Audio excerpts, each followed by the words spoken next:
کمیته ملی المپیک تاجیکستان و انجمن خبرنگاران رشته ورزش کشور به 10 گانه بهترین ورزشگران در سال 2016 جایزه ها را تقدیم ساختند.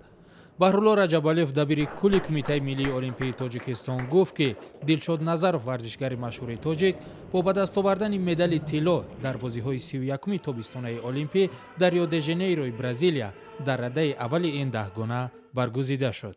سال 2016 برای ورزش تاجیک برای همه ما این سال تاریخی بود، برای که ما توانستیم در بازی‌های المپیک در ریو د ژانیرو برزیلیا صاحب مدال طلا شویم.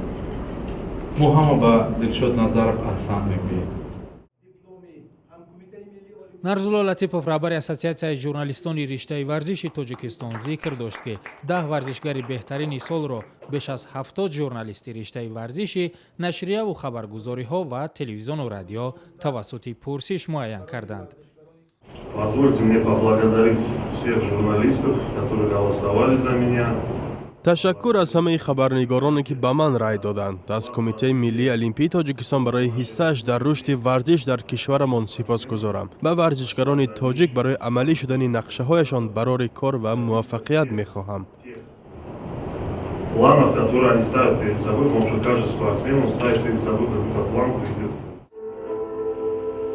ҳамчунин дар феҳристи 10 варзишгари беҳтарини сол паҳлавони маъруфи тоҷик Комрошоҳи Устопирён дар мақоми дуввум қарор гирифт. ӯ аввалин гуштагири тоҷик аст ки ба унвони қаҳрамони Осиё оид ба ин намуди олимпияи варзиш даст ёфтааст ва инчунин соҳиби роҳхат ба бозиҳои 31 тобистонаи олимпӣ шуда буд. мушзани тоҷик Анвар Юнусов ки соли 2016 дар мусобиқаи ҷаҳонии литсензионӣ дар вазни 60 килограмм дар шаҳри Бокуи Озарбойҷон ҷои дуюмро гирифт, ба ҳаққи ширкат дар Олимпиадаи Рио 2016 мушарраф шуд. ӯ дар феҳристи Ассоциатсияи журналистони риштаи варзиши Тоҷикистон дар мақоми севум ҷой гирифт.